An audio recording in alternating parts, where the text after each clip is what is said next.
So we're going to head down there into the distance towards those hills today. I'm going to follow the river down and see what damage the floods did. Land are far, far and away. Should be fun and quite an adventure. But let's go and see how it turns out today. You can see over here where I'm standing, this area here is an old graveyard from a community that used to live here at one stage or another. There's a small portion of it that's been cleared over here and another piece down below. But this graveyard is actually really huge. A lot of people that buried their loved ones here, laid out in a plot format. If you can see, it's not haphazard. They've laid them out in an order where you would have had a walkway coming up through here, possibly some nice trees around for shade, and many people buried their loved ones here. I'm just walking to the edge of here to show you how, as you go here towards the edge of the graveyard here, you can see there's still more graves going out into the ferns over here, and this whole hillside over here is actually one massive graveyard, all with graves, some old headstones, etc. Sad story about it was that back in World War II, some people came here and looted all the graves, smashed up the headstones, and destroyed the historical sort of remains of people that have been buried here for who knows how long. But just to give you an idea, there was at one stage a huge community living here, really massive community, because this isn't the only graveyard. If you go across onto the other side of the valley over there, there's another graveyard there too, also of equal size, and probably more around if you look around. And it's just interesting to think how at one stage there was a flourishing community here, farming, big agriculture, lots of irrigation canals, etc. And then suddenly one day, Anglo-Boer War, and they're gone. So you can see I'm heading down the valley slowly but surely. There's the river down below that I'm heading to, and I can see already from here that the river's actually been altered a bit in its course. There's some floodplains that weren't there before, some banks and stuff. That'll be quite fun to go and have a look at. But just to give you an idea of this area here in spring and summer, very green, lush. You'll see all the beautiful flowers out and that type of stuff. And later on in winter, I'll do some video footage of the area, and you'll see how stark the contrast is. But you can see where I've come from up there where the pine forest is. I'm busy heading down the hill over here. It's pretty much a downhill all the way to the bottom, and a long walk back. This is the part that I'm not looking forward to doing on the way back, is this very steep section over here. You can see as I get closer to the river, the valley gets bigger.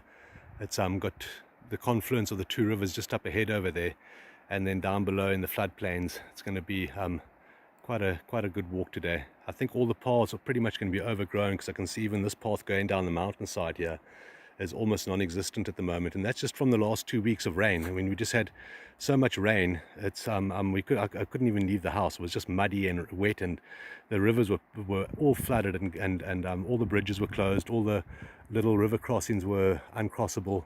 Anyway, the weather's cleared a bit now. It's hard to believe that just a few days ago I wanted a jersey on, and today here I am sweating. It feels like I'm back in Africa again. So I just noticed this area as I'm walking down the path over here. You can see this is what I call the Zama Zama trail. It's where the guys go from here through past that mountain in the distance there to the tribal area. It's where they got all the illegal mines and that type of stuff going on. And yeah, it's quite a long walk. I've just met one of them earlier on. But interesting to see this the way this bush has all been flattened over here. It's definitely not natural.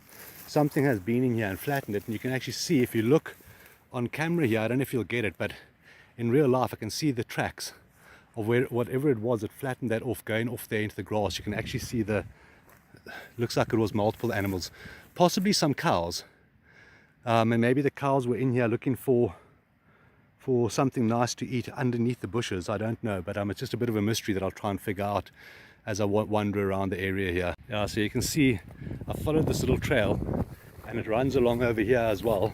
It does split up and join up, and I actually found a cow spoor in the little riverbed over here, so I'm pretty sure it was cows, not baboons, and they just came obviously wandering through the area while it was raining, and must have just trampled that area flat, maybe looking for some grass that was growing underneath those particular bushes. So I'm coming up now on my first little river crossing. You can see how well worn this trail is. It's been used for years and years. It probably was originally a game trail, and later on humans started using it to move around through the area, especially up and down from the settlements and the farming area below. There's a very old road that leads down to the farming area, but it follows the contours, and it's a much longer route. but very well laid on the contours. Obviously they used to have a market for the produce grown down below here up at the town, and would obviously bring this stuff up on that road to come and sell up at the towns over here, the small little settlements up on the mountain tops. You can see here my first little river crossing over here now that I've got for the day. It's been quite a long walk already. It doesn't seem like it, but it's probably about 28-30 degrees Celsius at the moment now, and that uphill that I've got to do later on is going to be a complete killer. So guys, as I'm walking down along this old road over here, it's now used for forestry, but this is a very, very old road. Speaking about it earlier on, how it follows the contours, I've now joined into it on the footpath. But quite interesting, as I'm walking along down here, I saw a plastic bag lying on the road. But if you go up to the plastic bag and have a closer look at the plastic bag, it actually has a stone holding it in place. And that's done to mark a trail marker, an indicator of something. You actually see that that there's a very well-worn path in the grass over here on the trail, and it looks like possibly the indicator is off the side of the road over here down this way, but it's not in the direction I'm going. Possibly someone's doing some mining activities down below. So I don't know how well this will turn out on the camera, but this is just to give you an idea of the road surface that used to be in place over here. You can see here it's got cobblestones on the road here. A lot of places it's washed away, and you can't see it so much anymore, but that's a old cobblestone road that I'm walking on. And obviously, like I said, it's been readapted now for forestry, but some community at some stage went to the effort of actually laying cobblestones on the surface of this road over here, making it fairly level and less slippery. So I just find that type of stuff very, very interesting, because it's not done by a farmer. This is done by a community, and was done long before we had concrete and cement, because you'll find the modern roads where they do this, they use cement and concrete strips. So you can see I'm nearing the valleys now. I came from the top of the hill to where I am now. It's about an hour and a half's hike. So the distance is deceptive on the phone. Even when you look at it, it seems like you're almost there, but you're not.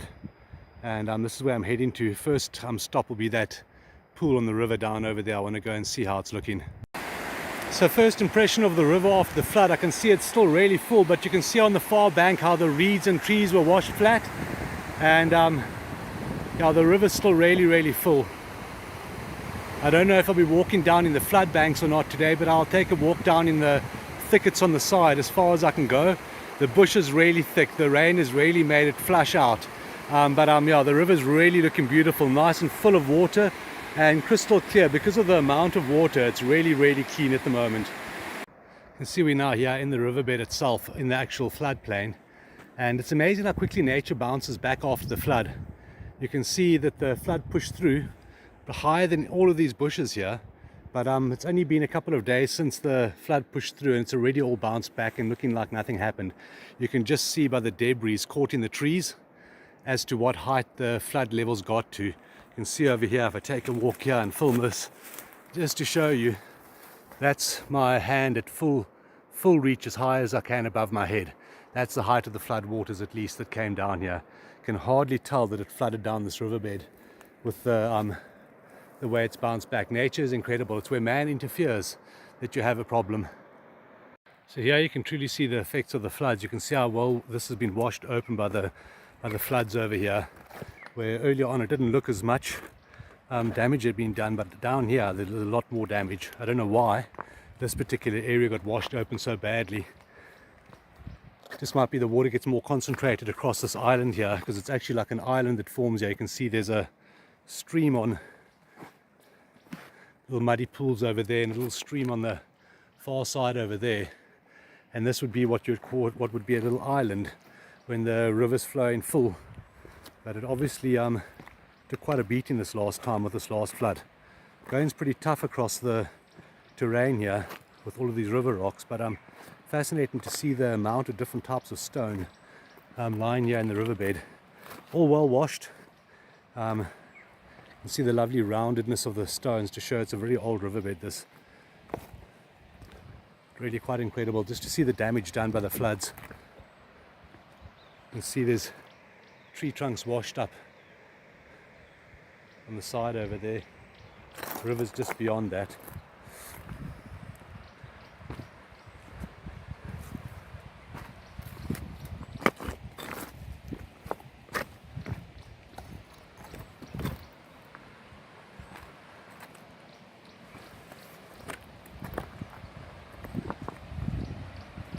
Yeah, so there was quite a bit of damage done by the flood actually, but it's actually good to get the riverbeds washed open every now and again.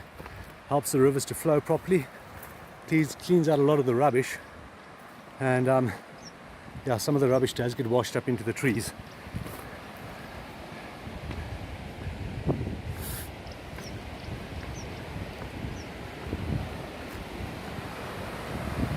So this is how it's looking down along the riverbed. When I get to there's a bridge up ahead. That should be quite exciting. We'll see if the bridge is still standing. But here we are, we're just following along the banks of the river over here. So I found this little artifact quite interesting. If you look, it's like it was in an embankment here, a little pile of sand with a piece of stone on top. It was in this embankment over here, sticking out from the edge. So it made it stand out so much. It reminded me almost of like a crab that would make a burrow and then cover his burrow with a stone. And if you look inside, it's actually very interesting. It's not the same color as the clay on the outside. It's black. Don't know what this is, but I just found that very, very interesting. The fact that that is there together like that with this piece of stone on top. You can see there's a little stone on top of that cap there, almost like it was a crab hole. And the crab had closed his hole up with this piece of stone on top, and then it got fossilized, and it's quite firm on there, you can see. But just very interesting that. Look at that. Found that fascinating. So I've been wandering down the river for the last little while. Yeah, I think this is going to be my spot. I'll stop for the day, and I'll spend the rest of the afternoon here and then walk back this evening. It's going to be too hot to walk back this afternoon, but I think that's about as far as I'm going to go for today. So yeah, down at the bridge, getting towards evening time now. Caught a couple of fish earlier on today. I'm hoping now as it gets towards evening time that the fishing will be a bit better. But you can see a beautiful, beautiful bridge area over here.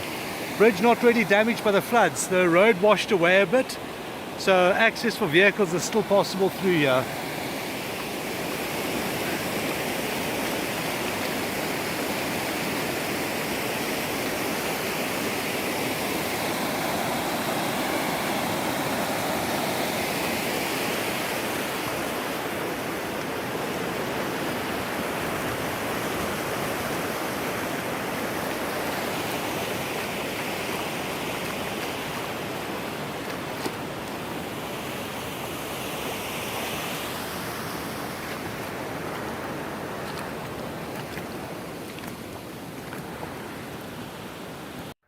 So we're sort of like leaving the pine plantations behind here, heading into different type of terrain, but this used to all be lands down here where they're farmed, and big irrigation canals that run down the side of the river. But I mean, what a beautiful place to be spending the evening going for a bit of a fish. I think it's really stunning. See all the beautiful flowers at the moment now as well. But these are all disturbed lands. We used to farm here, probably stopped farming here in the 1970s, I'd guess, judging by the evidences around. I saw there was a claim here, a gold claim in the 1993, but I don't think they've farmed these lands down here for quite some time. I think it's been quite a while. Anyway, here I am coming up on the river here again. This is my destination again, was to come back to the river and see if I can get myself another fish or two before sunset. This will be my final destination for the day, just to show you that the moon is up in the sky. It's going to be a beautiful walk home tonight, a nice night hike. And the moon's just over half, so it'll actually be a really, really beautiful night hike tonight going home. Lovely river scenery here. Very tranquil and peaceful at the moment, I must say. Really, really awesome. What a beautiful evening. After all that heavy rain we had, it's lovely just to have the nice clear skies for a change. So the sun's setting now at the moment. It's going to be a bit too late to head home any later than this, but what a beautiful day. Absolutely lovely day down here at the river. So nice to see the clear blue skies after all those flooding rains that we had just a little while ago. and to see how green everything is again. But very little damage down here actually for what I expected with all the floods and that type of stuff. You can see some of the grass got washed flat, but that's about it. Otherwise nothing major in this area here. So anyway, I better head on home. I've got to get up to those far mountains in the background over there. That's where I've got to get to, is those mountains over there. That's going to be lots of fun. Probably going to be my last bit of video before it gets really, really dark and I won't be able to film anymore. But look at that beautiful sunset out there. Lovely, eh? And you can see the moon is up. So it won't be completely pitch dark when I walk home tonight. You see, I've got to go, that's the route that I've got to walk up at the base of those hills there. Crossing around all the way up to that top hill over there in the distance.